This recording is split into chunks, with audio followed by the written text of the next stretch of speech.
The shooting death of a 15-year-old boy Monday night while at home is being labeled an accident among a group of friends. But Galit Solomon is live now to tell us manslaughter charges are now pending against a 17-year-old. Galit. A gorge yellow tape still blocks off the driveway to 40 Turf Grassway. It's in the Jane and Finch area, and a short distance from where I'm standing here. A 17-year-old made a court appearance earlier today charged with manslaughter, and his lawyer says that charge came as a big surprise.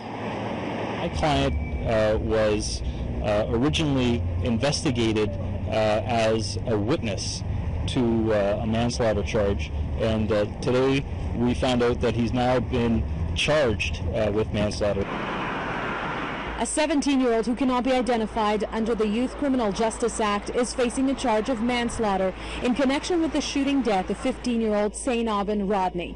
The accused made a brief appearance at 2201 Finch Courts and will return for a bail hearing February 20th. They were friends.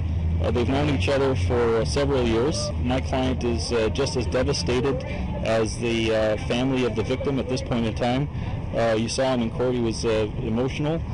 Police confirmed the people who were around when the shooting happened knew each other. The deceased was in the company of several of his friends. At some point, a firearm was produced and the deceased young man was shot. As you can see, there's still a police presence here at 40 Turf Grassway in the Jane and Finch area. This was the scene of Monday night's shooting. It happened shortly after 10:30. The 15-year-old victim, struck in the stomach by a bullet, was pronounced dead in hospital. I'm really sorry to hear what happened. He's only 15 years old. A charge of manslaughter means police believe an offender did act deliberately but did not intend to kill the victim. 3 unrelated charges stemming from the same incident were also laid. 2 breach of recognizance charges against a young offender who was released on $2,000 bail this afternoon, and another breach of recognizance charge against an adult.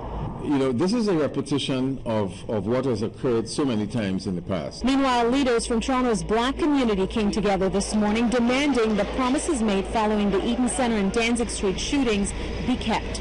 The African Canadian Coalition says the $20 million allocated for resources to assist youth in need has not been restructured to make any substantial changes. We're not going to allow $20 million to just disappear and have zero impact on our community. There's lives being lost, there's families being ripped apart, and it is up to the leadership of the elders, of the youth, of the entrepreneurs, of the spiritual community, of all African, Canadian, and visible minorities to stand together and to assure that our freedoms and our future is preserved. Now, the 17-year-old accused will return to the Finch courthouse next Wednesday for a bail hearing. His lawyer says the charges are too harsh.